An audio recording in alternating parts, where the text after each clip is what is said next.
Catherine Sinclair's manicured nails dig into her daughter's shoulder as 8-year-old Lily whispers into the phone, "Mr. Thomas?" I'm locked in the closet again. My arm really hurts. A child's purple bruises, a mother's deadly reputation, a single father who must choose, walk away and stay safe, or save a little girl and risk everything. Before we dive in, comment where in the world you are watching from and don't forget to click subscribe. The playground at Willowbrook Elementary was nearly empty when Thomas Mitchell arrived 15 minutes early to pick up his 7-year-old son, Jack. He liked these quiet moments before the chaos of dismissal, when he could sit on the weathered bench near the swings and catch his breath after another long shift at the warehouse. The October wind carried the scent of fallen leaves and distant rain, reminding him that winter was coming fast, and with it, higher heating bills and the need for Jack's new winter coat. Thomas ran his calloused hands through his sandy brown hair, calculating expenses in his head the way he did every afternoon, trying to stretch every dollar until it begged for mercy. That's when he noticed her, a small girl, maybe 8 years old, sitting alone on the far swing, her expensive pink backpack placed carefully on the ground beside her. Her blonde hair was pulled back in a perfect French braid that probably cost more than Thomas spent on groceries in a week, and her school uniform was the private school type that Willowbrook Elementary had recently adopted for their advanced program students. But it wasn't her obvious wealth that made Thomas look twice. It was the methodical way she was rolling up her sleeve, counting something on her arm with the kind of focused concentration he recognized from his years as a paramedic before everything fell apart. Thomas stood slowly, his protective instincts firing like they hadn't in years. He approached casually, not wanting to startle her, but as he got closer, his stomach clenched. Those weren't freckles she was counting. They were bruises, purple and green marks climbing up her pale arm like a twisted ladder. The girl must have sensed his presence because she quickly pulled her sleeve down, her green eyes wide with the kind of fear that no child should know. "Sorry, didn't mean to scare you," Thomas said gently, maintaining a respectful distance. He crouched down to her eye level, making himself smaller, less threatening. "I'm Jack's dad. He's in 2nd grade, Mrs. Patterson's class." The girl studied him for a long moment, assessing him with an intelligence that seemed beyond her years. Then, surprisingly, she spoke. "I'm Lily. My mom will be here soon. She always comes after her meetings." Thomas nodded, fighting the urge to ask about the bruises directly. His paramedic training had taught him that direct confrontation rarely worked with abuse victims. Instead, he sat on the swing next to hers, leaving plenty of space between them. "Jack loves these swings," he said conversationally, "says they make him feel like he's flying. Sometimes I wish I could feel that free, you know?" Lily's fingers unconsciously went to her sleeve again, and Thomas saw her wince slightly when she moved her arm. "I used to like flying," Lily said quietly, "before I started getting clumsy. Mom says I need to be more careful, that I'm always running into things." The way she said it, like she was reciting a memorized script, made Thomas's chest tighten. He'd heard that tone before, in emergency rooms and domestic violence shelters, back when he thought he could save everyone. "You know what's funny?" Thomas said, keeping his voice light and conversational. "When I was your age, my mom used to say the same thing about me. Always getting hurt, always having accidents. But you know what I figured out when I got older?" The words came carefully, each one chosen with purpose. "Sometimes it wasn't my fault at all. Sometimes things happened that I couldn't control, and it was easier for everyone to pretend I was just clumsy." Lily turned to look at him then, really look at him, and in her eyes he saw a flicker of something that might have been hope. But then a shadow crossed her face, and she shook her head. "Mommy says I deserve them when I'm bad. She says it's the only way I'll learn to be better, to be the daughter she needs me to be." The casual way she said it, like it was the most normal thing in the world, nearly broke Thomas. He had to take a deep breath before responding, fighting back the anger that wanted to surge forward. Not at this little girl, never at her, but at whatever monster was doing this to her. "Nobody deserves to be hurt, Lily," he said firmly but gently. "No matter what they do or don't do, being hurt doesn't make you better. It just makes you hurt." Before Lily could respond, a silver Mercedes pulled up to the curb with the kind of aggressive precision that suggested its driver was perpetually 5 minutes late and everyone else's fault. The woman who stepped out looked like she'd been carved from ice and dressed by committee. Catherine Sinclair was everything Thomas wasn't: polished, powerful, and perfectly put together. Her platinum blonde hair was styled in a bob so sharp it could cut glass, and her charcoal suit probably cost more than Thomas made in a month. She was the kind of beautiful that came with a price tag, all sharp angles and cold perfection. "Lily, we're late," Catherine called out, her voice carrying the kind of authority that expected immediate obedience. She noticed Thomas then, and her eyes narrowed slightly, taking in his worn jeans, his faded flannel shirt, the work boots that had seen better decades. Her lip curled slightly in what might have been disgust or dismissal, maybe both.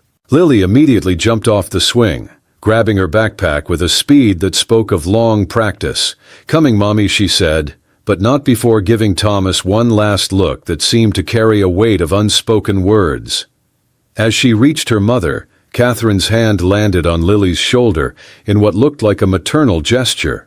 But Thomas noticed how Lily flinched, how Catherine's fingers dug in just a little too hard. "Was this man bothering you, sweetheart?" Catherine asked. But her eyes never left Thomas's face. The question was clearly more accusation than concern. "No, Mommy." "He was just talking about swings," Lily answered quickly. And Thomas heard the fear under her words, the careful navigation of her mother's moods. Thomas stood slowly, his 6-foot frame unfolding with deliberate calm. "Just keeping her company while she waited," he said evenly. "I'm Thomas Mitchell. My son Jack goes to school here." Catherine's expression suggested she'd rather be having a root canal than this conversation. "Well, Mr. Mitchell, in the future, I'd appreciate it if you didn't approach my daughter without permission. One can't be too careful these days." The threat in her voice was subtle but unmistakable. "Of course," Thomas replied, but his eyes found Lily's one more time. "Though I have to say, your daughter seems like a wonderful kid, very thoughtful, very brave." He put just enough emphasis on the last word to see Lily's eyes widen slightly. Catherine's grip on her daughter's shoulder tightened visibly.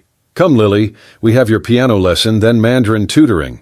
You know how disappointed Mrs. Chen gets when we're late." As they walked toward the Mercedes, Thomas heard Lily say something about needing to use the bathroom at school. Catherine's response was sharp and carried on the wind. "You'll hold it. We don't have time for your delays." The car doors slammed with expensive finality, and Thomas watched them drive away, his hands clenched into fists at his sides.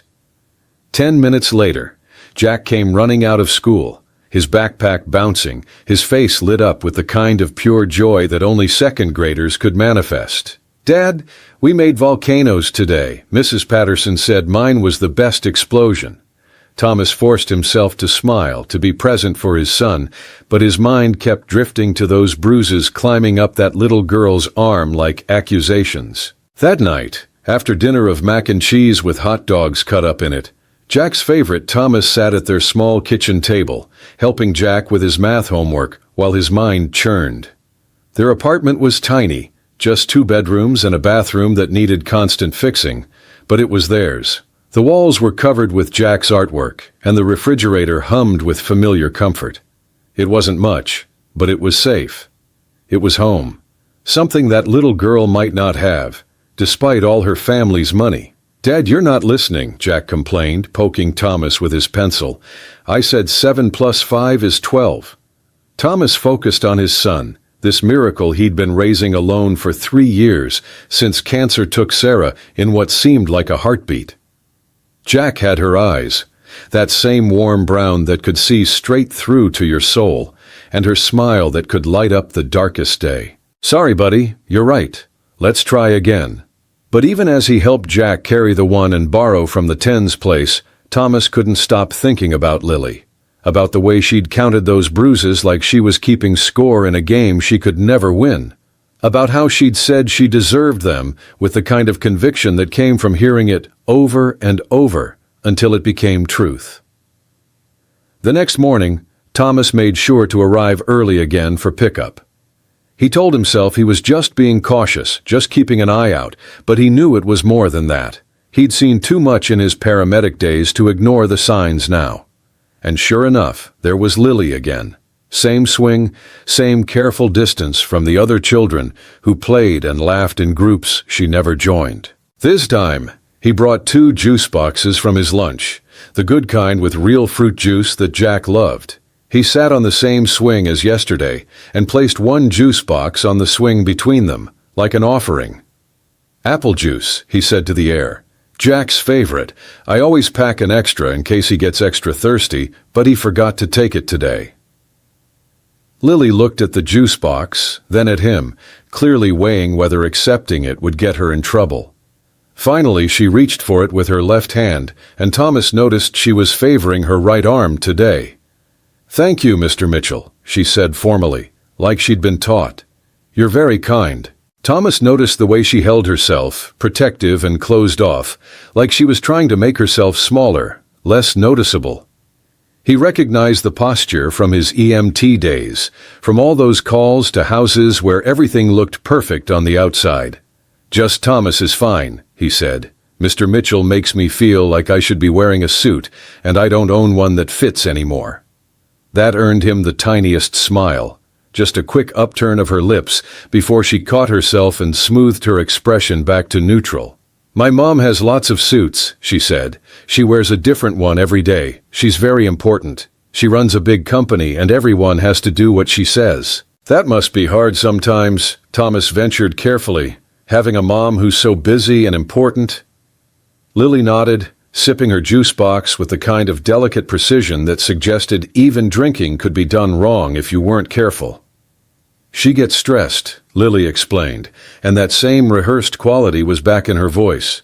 "When she's stressed, she has to teach me lessons so I'll be better, so I'll be worthy of the Sinclair name." Thomas wanted to ask what kinds of lessons left bruises that looked like finger marks, what kind of teaching required a little girl to count her injuries like rosary beads, but he knew pushing too hard would make her retreat. Instead, he said, "You know what I think? I think you're already pretty amazing just as you are. Smart, brave, kind. That's worth more than any name." Lily looked at him with those 2 old eyes, and for a moment, the mask slipped completely. "You don't know me," she whispered. "If you knew how bad I was, how many mistakes I make, you wouldn't say that. Mom says I'm lucky she loves me enough to fix me." Before Thomas could respond to that heartbreaking statement, his phone buzzed. The school's number. His heart jumped as he answered, and the secretary's voice was professionally concerned. "Mr. Mitchell, we need you to come to the office. There's been an incident with Jack." Thomas was on his feet immediately, dad panic replacing everything else. "Is he okay? Is he hurt?" "He's not injured," the secretary assured him, "but there was an altercation with another student. The principal would like to speak with you." Thomas looked at Lily, torn between the urge to run to his son and the need to stay with this fragile girl who'd finally started to trust him. "Go," Lily said with a sad understanding that no 8-year-old should possess. "Your son needs you." As Thomas hurried toward the school building, he looked back to see Lily still on the swing, a small figure in an expensive uniform, counting something on her fingers with the kind of focus that suggested she was trying to solve an equation that would never balance. He made a silent promise to himself and to her that he would figure out how to help, even if he didn't yet know how. Inside the principal's office, Thomas found Jack sitting in a chair that dwarfed him, his face streaked with tears and his knuckles scraped. Across from him sat a larger boy with a bloody nose, his parents already there looking like they were ready to sue somebody. The principal, Mrs. Harrison, was a tired-looking woman who'd clearly had this conversation too many times. "Mr. Mitchell, thank you for coming. I'm afraid Jack was involved in a physical altercation with Bradley here." Bradley's mother, a woman who looked like she complained to managers professionally, immediately interjected. "Your son attacked my Bradley without provocation. This is assault. We're considering pressing charges." Thomas knelt beside Jack, checking him over with practiced efficiency. His son was trying so hard to be brave, but Thomas could see him trembling. What happened, buddy? Tell me the truth. Jack's words came out in a rush. Bradley was saying mean things about kids whose moms are dead. He said we're all weird and broken and nobody wants us. He said you probably killed Mom because you couldn't afford a real doctor. The last part came out as a wail, and Thomas pulled his son into his arms, feeling Jack sob against his shoulder.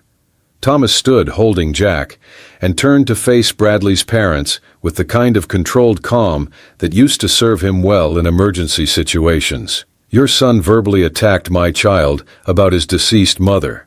Jack defended himself. If anyone should be considering legal action, it's us for emotional distress and harassment. The room erupted in arguments, but Thomas just held his son tighter, whispering that everything would be okay, that he was proud of him for standing up for their family, that Mom would be proud too.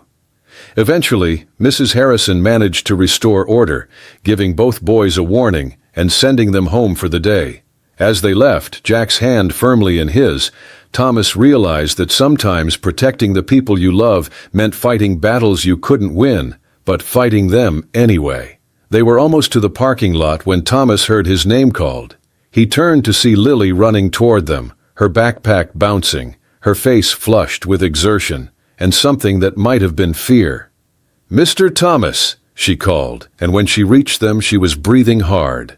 "I heard what happened. Is Jack okay?" Jack, still sniffling, looked at this girl he didn't know with confusion. "Who are you?" he asked with typical 7-year-old directness. Lily smiled at him, that same tiny smile Thomas had earned earlier. "I'm Lily. Your dad was nice to me yesterday when I was sad." She reached into her backpack and pulled out a Band-Aid with cartoon characters on it. "For your hand," she said to Jack. Sometimes the fun Band-Aids make things hurt less. As Jack solemnly accepted the Band-Aid, Thomas noticed a fresh bruise on Lily's neck, partially hidden by her collar. It was the distinctive mark of a hand, of someone grabbing too hard, too angry.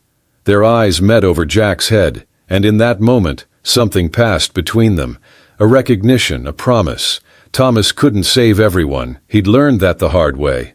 But maybe, just maybe, he could save this one little girl who counted bruises and thought she deserved them. A horn honked sharply, and they all turned to see the silver Mercedes idling at the curb. Catherine Sinclair was behind the wheel, her face a mask of cold fury. Lily's small body went rigid with fear, and she took an instinctive step closer to Thomas, like she was seeking shelter from an oncoming storm. The momentary safety she'd felt evaporated like morning mist. "Lily Elizabeth Sinclair, get in the car this instant." Catherine's voice cut through the air like a whip.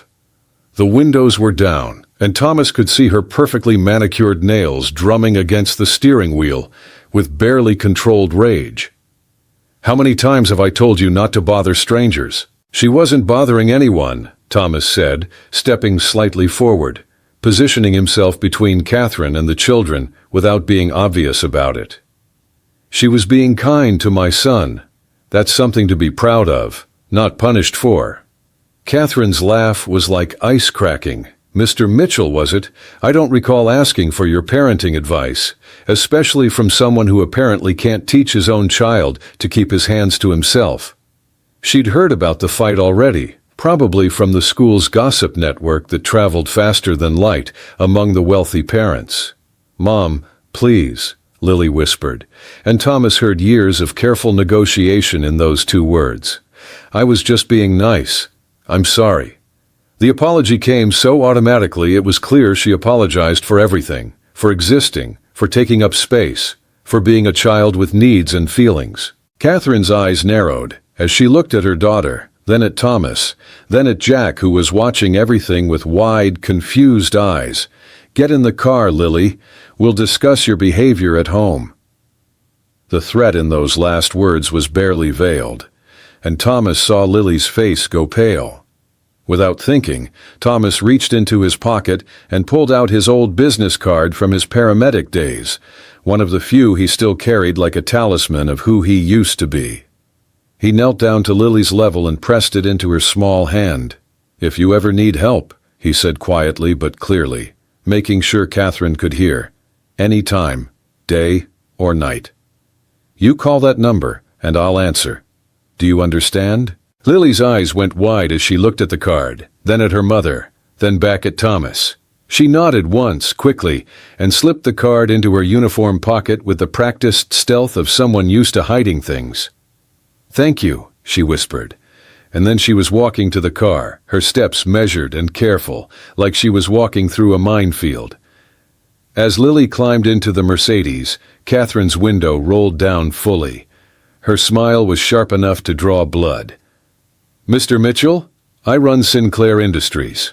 I have lawyers who eat men like you for breakfast and pick their teeth with the bones. If I find out you've given my daughter any other inappropriate items or tried to contact her again, you'll discover just how creative I can be with legal interpretation. Are we clear?" Thomas stood, pulling Jack closer to his side. "Crystal clear, Miss Sinclair.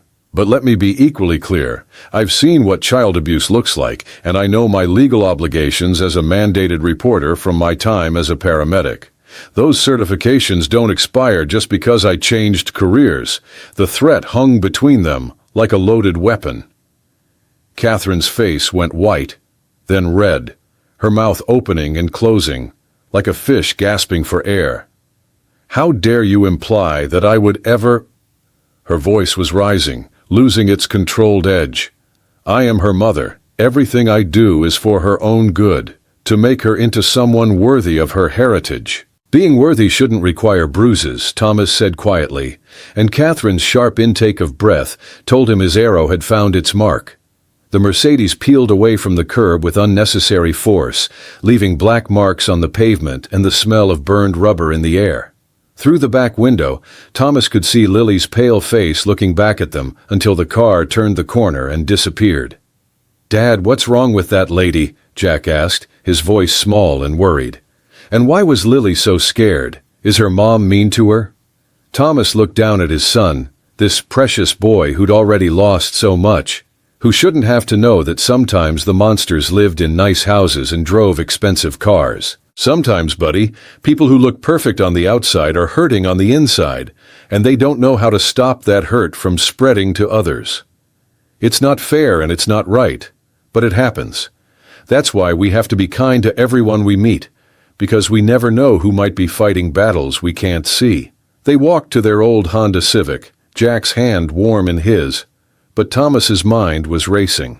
He knew Catherine's type, had encountered them before in his paramedic days. They were the ones who smiled at the police, who had explanations for everything, who knew exactly how to work the system because they had the money and connections to make problems disappear. But he also knew that Lily had taken his card, and that was something. A lifeline thrown to a drowning child who might, just might, grab on when she was ready. That night, after Jack was asleep, Thomas sat at his laptop researching Catherine Sinclair. What he found made his blood run cold and then hot with anger. She was indeed the CEO of Sinclair Industries, a consulting firm that specialized in aggressive corporate takeovers. The business press called her the Ice Queen, praising her for her ruthless efficiency and her ability to strip companies down to their profitable bones.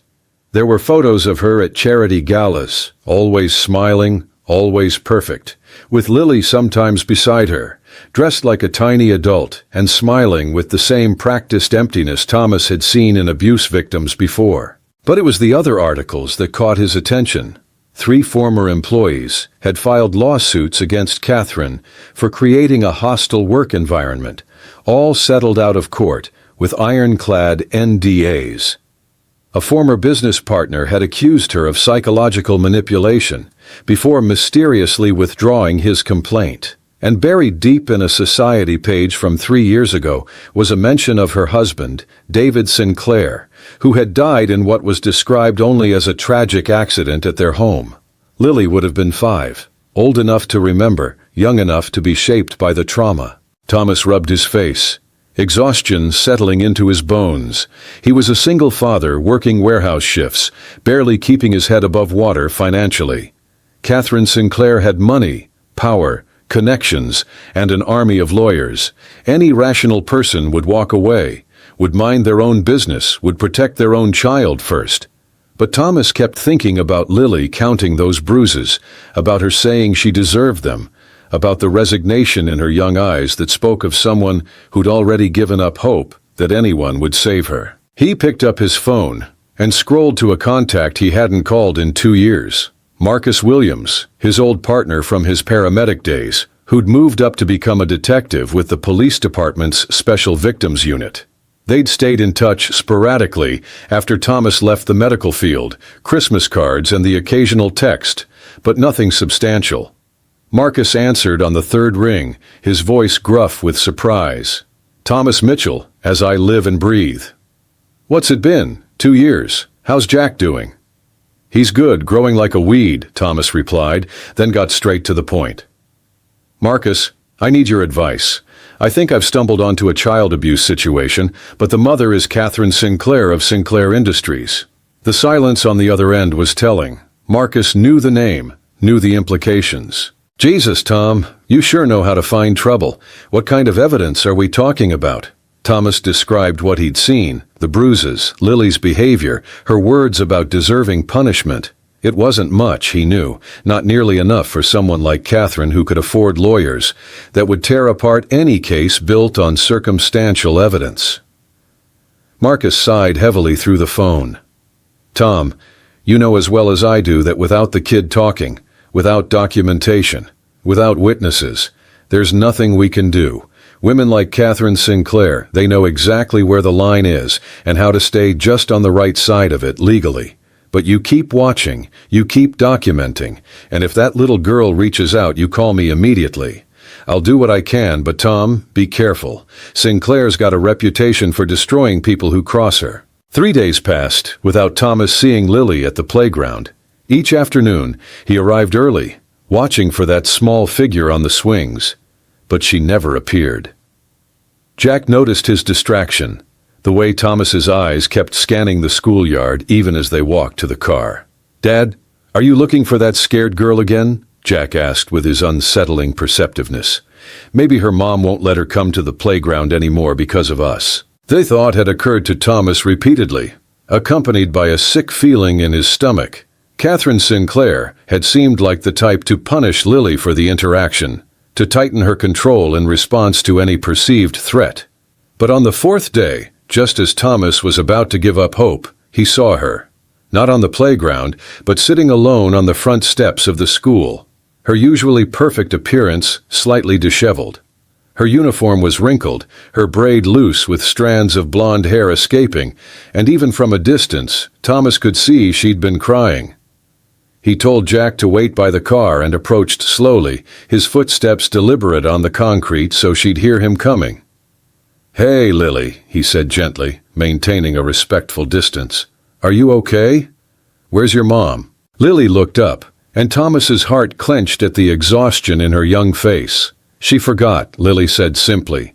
"She had a board meeting that ran late. Mrs. Henderson in the office tried to call her, but she's not answering her phone. They said I could wait inside, but I wanted fresh air." The way she said it, matter of fact about being forgotten, suggested this wasn't the first time. Thomas pulled out his phone and checked the time. It was nearly 5 o'clock, 2 hours after school had ended. The October sky was already starting to darken, and the temperature was dropping. "How long have you been waiting?" he asked, though he suspected he knew the answer. "Since 3:15, Lily replied, wrapping her thin arms around herself.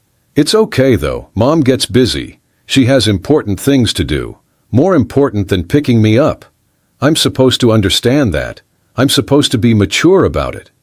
The words sounded rehearsed, like she was trying to convince herself more than him. Thomas made a decision that he knew could have serious consequences. "Come on," he said, standing up. "Let's go inside and talk to Mrs. Henderson. Then, if your mom still hasn't responded, you can wait with Jack and me until she does. At least you'll be warm, and Jack would love the company. He's been asking about the girl with the cartoon Band-Aids." Lily's face lit up briefly before doubt crept in. "Mom wouldn't like that. She says I can't go to other people's houses, especially not with people who aren't in our social circle. No offense," she added quickly, looking mortified at potentially hurting his feelings. "None taken," Thomas assured her with a small smile. But this isn't a social visit. This is one human being helping another human being who's cold and forgotten. That's different. Inside the school office, Mrs. Henderson, a grandmotherly woman with kind eyes behind thick glasses, looked relieved to see Thomas. "Oh, thank goodness, Mr. Mitchell. I was getting worried. I've left 6 messages for Miss Sinclair, but no response. The emergency contact is a nanny who apparently quit 2 weeks ago, and Miss Sinclair never updated the information." Thomas saw an opportunity. "Mrs. Henderson, would it be appropriate for Lily to wait with my son and me? We can stay right here in the school library until her mother arrives. That way she's still on school property, supervised by a parent who's been background checked by the district." Mrs. Henderson looked at Lily's tired face, then at Thomas's concerned expression, and made an executive decision that probably bent several rules. "That would be very kind of you, Mr. Mitchell. I'll keep trying to reach Miss Sinclair." The school library was warm and quiet, with that particular smell of old books and industrial carpet that every school seemed to have. Jack immediately took it upon himself to show Lily around, pointing out his favorite books and the best spot to sit where the afternoon sun came through the windows just right. Thomas watched them interact, noting how Lily gradually relaxed in Jack's uncomplicated presence. His son had a gift for making people feel comfortable, a trait he'd inherited from Sarah. "Do you like to read?" Jack asked Lily, pulling a book from the shelf. "This one's about a dragon who's scared of flying. It's really good because in the end, he learns it's okay to be scared as long as you try anyway." Lily accepted the book carefully, like she was handling something precious. "I love reading," she admitted. "It's my favorite thing because when I read, I can be anywhere else, be anyone else." The sadness in that statement wasn't lost on Thomas, but Jack just nodded sagely. "Yeah, me too. Sometimes I pretend I'm the hero saving everyone, and sometimes I pretend Mom is the queen in the story, and she's just waiting for me in the castle. Dad says that's okay. That imagination is how we process big feelings." Jack's casual mention of his deceased mother and his matter-of-fact approach to grief seemed to resonate with Lily in a way adult sympathy couldn't. They spent the next hour in the library, Jack and Lily reading together, while Thomas kept watch and checked his phone for any word from the school office. He also discreetly documented everything, taking photos of the empty parking lot with timestamps, noting the lack of response to multiple calls. His paramedic training had taught him that documentation could be crucial in abuse cases, and he was building a file, just in case. At 6:30, Catherine Sinclair finally arrived, bursting into the library like a force of nature. Her perfect appearance was slightly cracked, her lipstick faded, her hair not quite as sharp as usual. When she saw Lily sitting with Thomas and Jack, her face went through a series of expressions, fury, fear, and finally settling on cold control. "There you are, darling," she said, her voice honey-sweet but with undertones that made Thomas's skin crawl. "Mommy's so sorry she's late. The meeting ran over and my phone died. Silly me, forgetting to charge it." The lie was smooth, practiced, and Thomas noticed Lily didn't even react to it, just started gathering her things with mechanical precision. "Thank you for watching her, Mr. Mitchell," Catherine continued, reaching into her designer purse. "Let me compensate you for your time." She pulled out a wad of cash that was probably more than Thomas made in a week, holding it out like a barrier between them. "That's not necessary," Thomas said firmly. "We were happy to help. Lily's a delightful child. Any parent would be proud to have a daughter so smart and kind." He put emphasis on the words, watching Catherine's jaw tighten. "Though I have to say, forgetting her for 3 hours seems like more than just a simple mistake." Catherine's eyes flashed dangerously. "I don't recall asking for your opinion on my parenting, Mr. Mitchell. Come, Lily, we need to go home." As Lily stood to leave, she did something that surprised everyone. She hugged Jack, quickly but genuinely, whispering something in his ear that made him smile. Then she looked at Thomas and mouthed 2 words that made his heart race. "Help me." The plea was so brief he might have imagined it, but the desperation in her eyes was unmistakable. Then Catherine's hand was on Lily's shoulder, steering her toward the door with that same too firm grip Thomas had noticed before. "Say goodbye to your little friends, Lily. You won't be seeing them again. We're going to be making some changes to your schedule." As they left, Jack tugged on Thomas's sleeve. "Dad," Lily said. "Her mom hurts her when she's bad. She asked if you could really help like you said. We have to help her, right? That's what heroes do." Thomas looked down at his son, this brave little boy who'd already lost so much, but still believed in heroes and happy endings. "Yeah, buddy," he said quietly. "That's what heroes do. But sometimes being a hero is complicated and dangerous." That night, after Jack was asleep, Thomas made 2 phone calls. The first was to Marcus again, reporting everything that had happened, the forgotten pickup, Lily's plea for help, the documentation he'd gathered. Marcus listened carefully, then sighed. "It's still not enough, Tom. Forgotten pickups happen even for 3 hours. Without Lily actually disclosing abuse or without visible injuries that can't be explained away, CPS won't be able to do much. Catherine Sinclair will lawyer up immediately, and it could actually make things worse for the kid." The second call was harder. Thomas dialed the number for legal aid, where an old friend from high school, Jennifer Park, worked as a family law attorney. He explained the situation, asking about his options, about what would happen if Lily did reach out, about how to protect both her and Jack if things escalated. Jennifer's advice was sobering but practical. "Document everything," she said. "Every interaction, every injury you observe, every incident. If the child contacts you, bring her immediately to a mandated reporter, a teacher, a doctor, anyone who has legal obligation to investigate. And Tom, be careful. Women like Catherine Sinclair don't just fight back, they destroy. Make sure your own house is in order, because she'll come after you through Jack if she feels threatened enough." The next week passed in tense normalcy. Thomas didn't see Lily at all, learning from Mrs. Henderson that she'd been pulled from the after-school program and was now being picked up by a series of different nannies, never the same one twice. But he kept watching, kept documenting, and kept his phone charged and close, waiting for a call that might never come. It was a Thursday night, nearly midnight, when his phone rang. The number was blocked, and for a moment Thomas considered not answering. But something, instinct maybe, made him pick up. "Hello?" The voice on the other end was small, terrified, and unmistakably Lily's. "Mr. Thomas? I'm sorry to call so late. I remembered your number from your card. I need help. Please." Thomas was already out of bed, pulling on clothes with one hand while holding the phone with the other. "Where are you, Lily? Are you safe right now?" There was a pause, then a whispered response. "I'm in my closet. Mom locked me in after she got mad about something at work. She said I was distracting her by crying, so I had to stay in here until I learned to be quiet.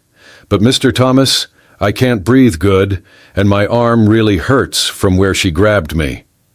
The calm Thomas had learned in emergency situations took over, even as rage boiled beneath the surface. "Okay, Lily, listen to me very carefully. Is your mom still awake? Can she hear you talking?" "I don't think so," Lily whispered. "She took one of her sleeping pills and went to bed an hour ago. She usually doesn't wake up after those." "Good. Now can you get out of the closet? Is it locked from the outside?" Lily made a small sound of effort. "Yes, but I know where Mom keeps the key. She hides it on top of the door frame. I can reach it if I stand on my suitcase." There was scrambling, then a soft click. "I'm out." Thomas was already at Jack's door, waking his son as gently as possible. "Buddy, I need you to get dressed quickly. We have to go help Lily. Remember how you said heroes help people? Well, tonight we need to be heroes." Jack, still sleepy but understanding the seriousness in his father's voice, got dressed without complaint. "Lily," Thomas said into the phone, "I need you to do something very brave. Can you pack a small bag with some clothes and anything special you want to keep? Then I need you to meet me outside your house. Can you do that?" "I'm scared," Lily admitted, and Thomas could hear her crying softly. "What if Mom wakes up?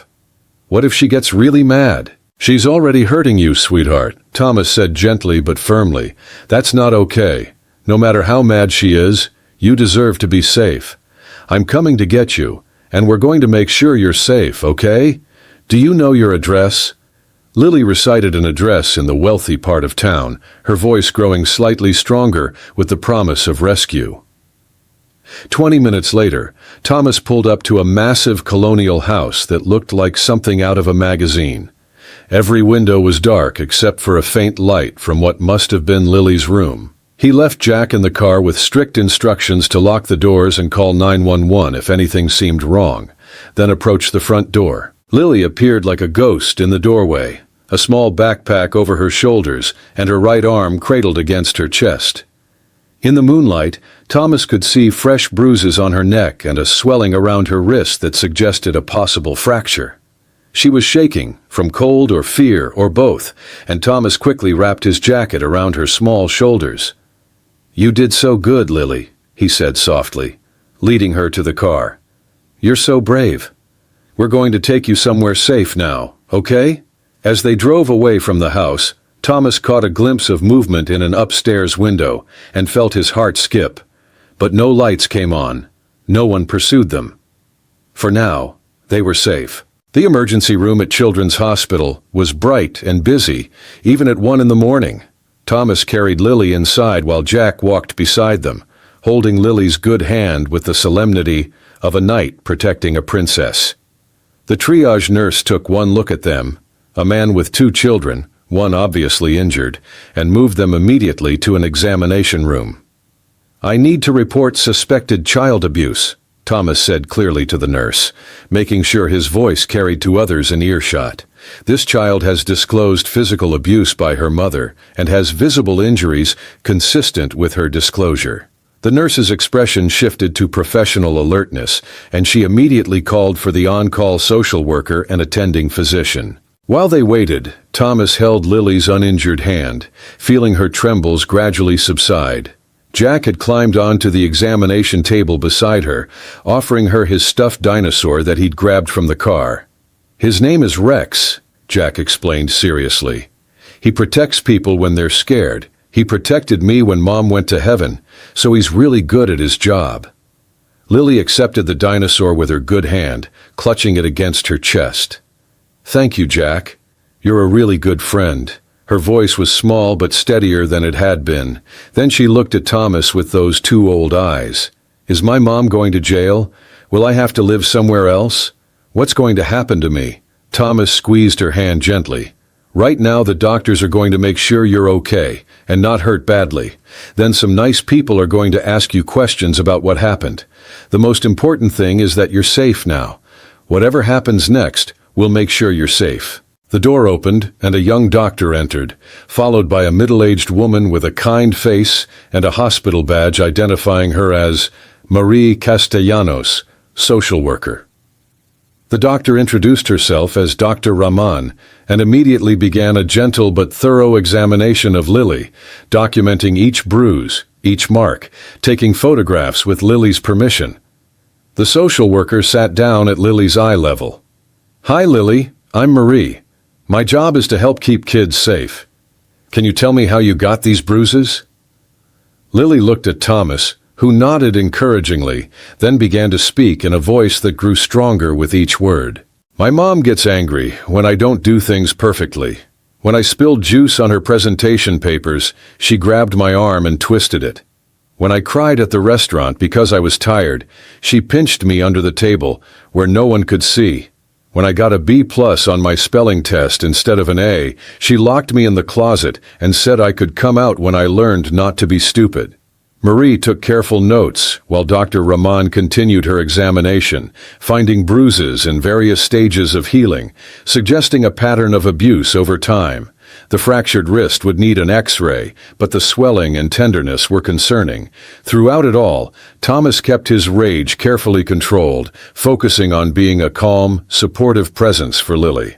"Mr. Mitchell," Marie said after a while, "I need to ask you some questions as well. Can you tell me how you came to bring Lily here tonight?" Thomas explained everything, from the first encounter at the playground to the midnight phone call, providing dates, times, and the documentation he'd been collecting. Marie nodded approvingly at his thoroughness. "I've already contacted my former partner, Detective Marcus Williams, in the Special Victims Unit," Thomas added. "He's aware of the situation and prepared to assist." Marie's expression showed surprise and respect. "That's very helpful, Mr. Mitchell. This level of documentation and preparation will make a significant difference." It was nearly 3 in the morning when Catherine Sinclair arrived at the hospital like a hurricane in designer clothes. They could hear her in the hallway, her voice carrying through the walls. "Where is my daughter? How dare you take her without my permission? I'll have everyone in this hospital sued for kidnapping." The security guard stationed outside Lily's room, placed there by the hospital's protocol for suspected abuse cases, prevented Catherine from entering. But her voice still carried through. "Lily! Lily, darling, Mommy's here. Tell them this is all a misunderstanding." Lily pressed herself against Thomas's side, trembling violently. The dinosaur Jack had given her was clutched so tightly that her knuckles were white. "She's going to be so mad," she whispered. "She's going to say I'm lying, that I'm making things up for attention. She always says that." Marie stood up calmly. "I'll handle this. Lily, you don't have to see her if you don't want to. That's your choice." She stepped out into the hallway, closing the door firmly behind her, but Catherine's raised voice still penetrated the room. "This is kidnapping. That man, Thomas Mitchell, he's been stalking my daughter. He's obviously coached her to say these things. He probably heard her herself to frame me." Thomas felt his jaw clench, but he kept his voice calm for Lily's sake. "She's scared and lashing out, but the doctors have evidence. The social workers know the truth. Her money and her threats can't change that." Within minutes, Detective Marcus Williams arrived, his presence immediately shifting the dynamic in the hallway. They could hear his deep voice cutting through Catherine's tirade. "Ms. Sinclair, I'm Detective Williams. I need you to calm down and answer some questions about your daughter's injuries." "I don't have to answer anything without my lawyer present," Catherine snapped. "This is a witch hunt orchestrated by that man in there, and I'll see everyone involved destroyed for this. My daughter is coming home with me right now." "Actually, Ms. Sinclair," Marcus replied evenly, "your daughter is now in protective custody, pending investigation. She won't be going anywhere with you tonight." The scream of rage that followed made everyone in the room flinch, including the usually unflappable Dr. Rahman. Marie returned to the room, her professional composure intact but clearly rattled. "Lily, your mom can't take you home tonight. We're going to find you a safe place to stay while we figure everything out. Would you like Mr. Mitchell to stay with you until we get that arranged?" Lily nodded immediately, then looked worried. "But won't she hurt him? Or Jack? She hurts people who make her mad, and she's really mad now." Marie glanced at Thomas with concern. "We can arrange for increased security if needed," she said quietly. Thomas thought about their small apartment, about Jack's safety, about the war he'd just declared on someone with unlimited resources and a vindictive nature. But then he looked at Lily's face, at the bruises that painted a map of her suffering, at the hope in her eyes that someone finally believed her, finally chose her over the comfort of looking away. "We'll be okay," he said firmly. "The truth is on our side. That has to count for something." But even as he said it, he wondered what price they'd all pay for this act of heroism, what Catherine Sinclair would do to punish them for exposing her carefully constructed facade. The door burst open despite the security guard's attempts to stop her, and Catherine Sinclair stood there, her perfect facade finally cracked completely. Her blonde hair was disheveled, her makeup smeared, her designer clothes wrinkled. But it was her eyes that were truly terrifying, cold and calculating even in her rage. "You," she pointed at Thomas, her finger shaking with fury. "You destroyed my family. You turned my daughter against me. I'll make sure you never work in this city again. I'll make sure your son knows what it's like to lose everything. You think you've won? This is just the beginning." Security quickly removed her, but her threats lingered in the air like poison. Jack pressed closer to his father, and Lily began to cry silently, the tears rolling down her cheeks without sound, like she'd learned that making noise while crying only made things worse. "She's wrong," Thomas said firmly, gathering both children closer. "Love isn't about control or fear. Real families protect each other, support each other. What she had with you, Lily, that wasn't love, that was possession, and no one deserves to be owned." Dr. Rahman returned with the X-ray results, confirming a hairline fracture in Lily's wrist that would need a cast. As she gently set the bone and applied the cast, she spoke to Lily about brave children she'd treated, about how courage wasn't about not being scared, but about doing the right thing even when you were terrified. "Purple," Lily said when asked what color cast she wanted. "It's my favorite color. Mom never let me wear purple. She said it wasn't sophisticated enough for a Sinclair." The small act of defiance, choosing a color her mother had forbidden, seemed to strengthen something in her. As dawn broke through the hospital windows, painting the sterile room in soft gold and pink, Marie returned with news. A judge had granted an emergency protective order. Lily would be placed in temporary foster care while the investigation proceeded.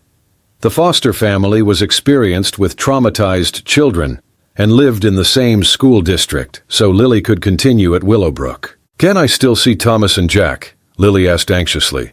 "They're my only friends. They saved me." Marie smiled gently. "We can arrange supervised visits if the foster family agrees. And Mr. Mitchell will likely be called as a witness in any proceedings, so you'll definitely see him again." As the social worker prepared to take Lily to meet her foster family, the little girl turned to Thomas with a bravery that took his breath away. "Thank you for keeping your promise," she said. "You said I could call if I needed help, and you came.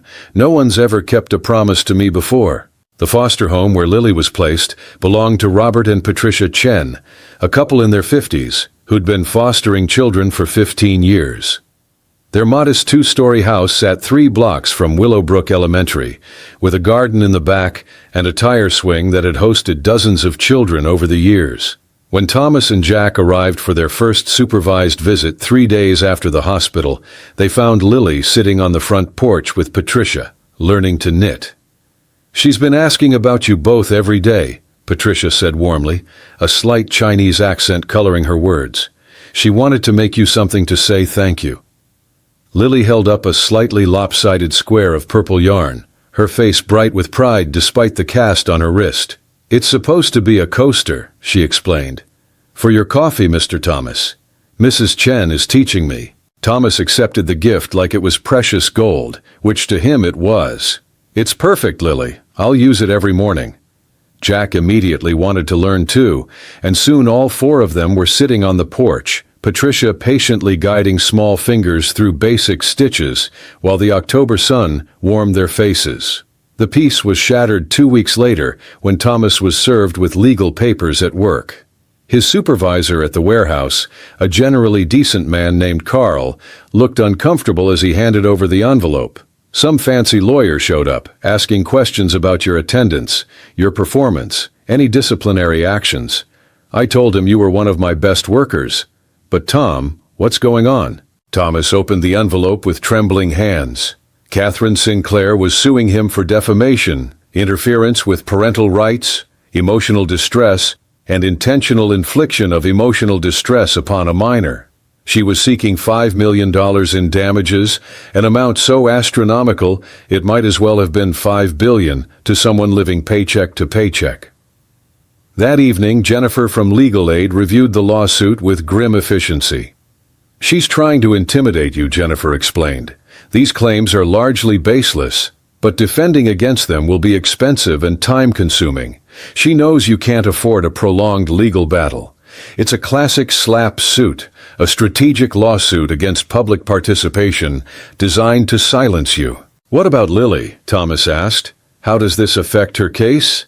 Jennifer's expression was carefully neutral. "The criminal investigation is separate from this civil suit, but Catherine's lawyers will try to use this to discredit you as a witness, to paint you as someone with an agenda against her. We need to be very careful about how we proceed." The next few weeks were a blur of legal meetings, depositions, and court appearances. Thomas had to take time off work, using up his precious sick days and vacation time. The warehouse was understanding, but made it clear they couldn't hold his position indefinitely if the legal issues continued. Meanwhile, Catherine had hired a public relations firm that began painting her as a devoted single mother, being persecuted by a disturbed man who developed an unhealthy fixation on her daughter. The narrative started appearing in local news outlets. CEO fights back against false abuse allegations. The articles always mentioned Thomas by name, describing him as a warehouse worker with a history of mental health issues after his wife's death, information that could only have come from illegally accessed medical records. They portrayed Catherine as a successful businesswoman struggling to raise her daughter alone while building her empire, a feminist icon being torn down by a vindictive man. Jack started coming home from school with questions. "Dad, why are kids saying you kidnapped someone? Why do they say we're poor and jealous?" The playground taunts had started, children repeating things they'd heard their parents discussing. Thomas tried to shield Jack from the worst of it, but his 7-year-old was too perceptive, too aware that their small, safe world was under attack. One evening, as Thomas tucked Jack into bed, his son asked the question that broke his heart. "Dad, are we the bad guys? Did we do something wrong by helping Lily?" Thomas sat on the edge of the bed, choosing his words carefully. "Sometimes, buddy, doing the right thing makes some people angry, especially people who were doing wrong things. We helped Lily because she needed help, and that was the right thing to do.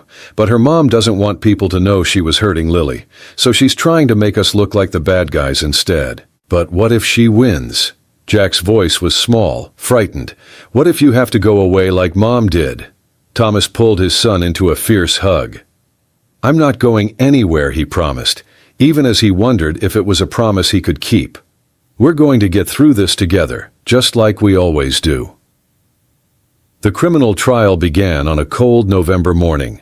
The courthouse was surrounded by media, Catherine's PR firm having ensured maximum coverage. She arrived in a conservative black suit, looking every inch the wronged mother, dabbing at her eyes with a handkerchief despite no visible tears. Thomas arrived through a side entrance with Jennifer, trying to avoid the cameras that Catherine's team had made sure would be waiting. Inside the courtroom, Lily sat with Marie, the social worker, looking small and frightened in a simple blue dress the Chens had bought for her. When she saw Thomas, her face lit up briefly before remembering where she was and what was happening.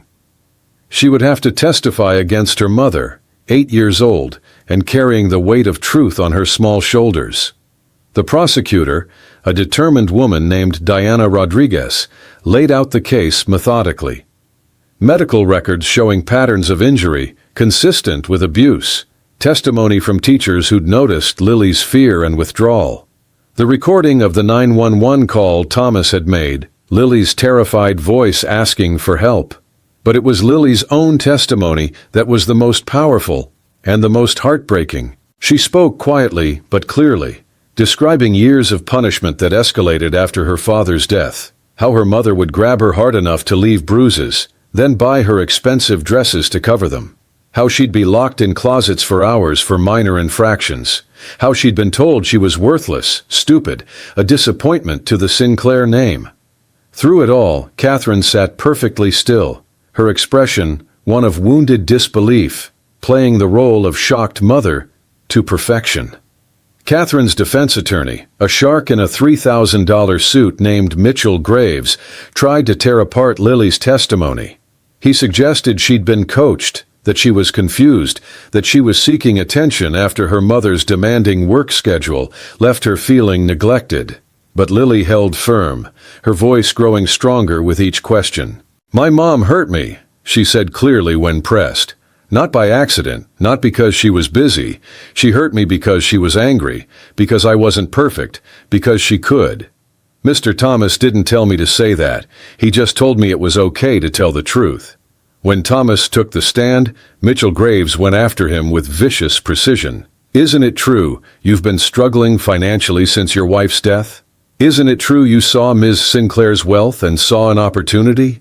Isn't it true you've been unable to hold a steady job, moving from career to career, unable to provide stability for your own son? Thomas answered each attack calmly, Jennifer having prepared him for this character assassination. Yes, I've struggled financially. Most single parents do. But I've never missed a rent payment, never let my son go hungry, never raised a hand to him in anger. I didn't help Lily for money or attention. I helped her because no child should have to count their bruises and believe they deserve them. The trial lasted 5 days, each one feeling like a month. Catherine testified on the final day, a performance worthy of an Oscar. She cried delicately as she described the pressures of single motherhood, the challenges of running a company while raising a daughter alone. She admitted to being strict, perhaps too demanding, but painted it as the actions of a mother who wanted the best for her child, not abuse. I never meant to hurt her, Catherine said, looking directly at the jury with tears streaming down her face. If I held her too tightly, if I expected too much, it was only because I loved her so much. I wanted her to have every opportunity, every advantage. Perhaps I was misguided, but I was never malicious. It was a masterful performance, and Thomas could see some jury members softening, seeing a successful woman brought low rather than an abuser being held accountable. The deliberation took 2 days, during which Thomas barely slept, holding Jack when nightmares woke him, both of them afraid of what verdict would bring. When the jury returned, the courtroom was packed. Catherine stood as the verdict was read, her expression composed, confident. On the charge of child abuse in the first degree, we find the defendant guilty. The word hit the courtroom like thunder. Catherine's composure cracked, her face going white, then red. "This is a mistake," she said, her voice rising. "This is wrong. You don't understand. I'm her mother. I have rights." The judge sentenced her to 3 years in prison, with possibility of parole in 18 months, plus mandatory parenting classes and supervised visitation only upon release. As the bailiffs approached to take her into custody, Catherine turned to Thomas, her perfectly composed mask finally completely shattered. "You destroyed me," she hissed. "You took everything from me. I'll never forget this. Never." But it was Lily she looked at last, and for just a moment, Thomas saw something that might have been genuine pain in Catherine's eyes.